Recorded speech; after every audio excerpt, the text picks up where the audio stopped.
नमस्कार बालमित्रांनो, आज आपण इयत्ता 8वी विषय मराठी यातील भाषा सज्जतेत समास घटित शब्द म्हणजेच सामासिक शब्दांचा अभ्यास करणार आहोत. चला तर पाहू. विद्यार्थी मित्रांनो, वाचा व समजा. उदाहरण पहिले, आत्म अधिक सन्मान या दोन शब्द आलेले आहेत. पहिला शब्द आहे आत्म आणि दुसरा शब्द आहे सन्मान. या दोन्ही शब्दांना आपण जोडला तर आत्मसन्मान हा शब्द तयार होतो.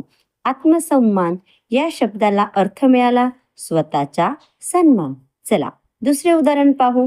विद्या अधिक गृह म्हणजे विद्या हा एक शब्द आहे व दुसरा शब्द आहे गृह. दोन्ही शब्दांना आपण जोडले तर विद्यागृह तयार होतो. म्हणजेच हा नवीन शब्द तयार होतो. म्हणजेच त्याचा अर्थ होतो विद्येसाठी गृह. तिसरा शब्द आहे गृह अधिक प्रवेश म्हणजे गृह आणि प्रवेश हे दोन शब्द आहेत. या दोन्ही शब्दांना आपण एकत्र केले असता गृहप्रवेश हा शब्द तयार झाला. त्याचा अर्थ असा होतो की घरात प्रवेश करणे. चौथं उदाहरण, देव अधिक पूजा म्हणजे देव आणि पूजा हे दोन शब्द एकत्र केले म्हणजे देवपूजा हा शब्द तयार झाला. अर्थ होतो देवाची पूजा. विद्यार्थी मित्रांनो, वरील देण्यात आलेले शब्द हे दोन शब्द मिळून तयार झालेले एक नवीन शब्द आहे व त्यांचा अर्थही बदललेला आहे. आपल्या नेहमीच्या बोलण्यात आपण शब्दांची काटकसर करून बोलतो. स्वतःचा सन्मान असे न बोलता आपण आत्मसन्मान असे बोलतो. विद्येसाठी गृह असे न बोलता आपण विद्यागृह असे बोलतो. तर अशा शब्दांनाच सामाजिक शब्द असे म्हणतात, म्हणजेच समास घटित शब्द असे म्हणतात. विद्यार्थी मित्रांनो, आपल्याला समजले ना सामासिक शब्द म्हणजेच काय? तर असे शब्द कुठले कुठले आहेत शोधा पाहू आणि तुमच्या वहीत लिहा व त्याचा वारंवार सराव करा. चला पुढील घटक आपण अभ्यासणार आहोत, उपस्वर्ग. विद्यार्थी मित्रांनो, उदाहरण पहा आणि वाचा. पहिले, प्रति अधिक वर्ष म्हणजेच प्रतिवर्ष. विद्यार्थी मित्रांनो, पहिला शब्दांश आहे प्रति आणि दुसरा शब्दांश आहे वर्ष.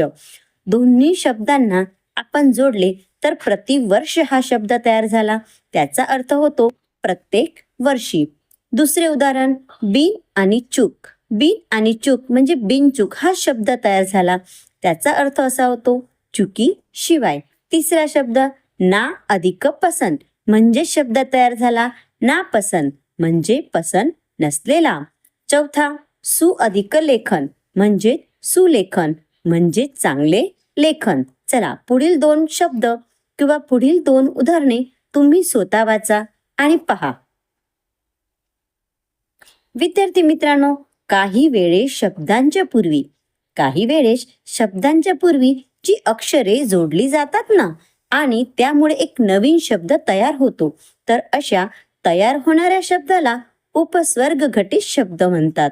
विद्यार्थी मित्रांनो, काही वेळेस शब्दांच्या पूर्वी जी अक्षरे जोडली जातात आणि त्यामुळे एक नवीन शब्द तयार होतो, अशा तयार होणाऱ्या शब्दाला उपस्वर्ग घटित शब्द म्हणतात. उपस्वर्ग हे नेहमी स्वतंत्र वापरले जात नाही.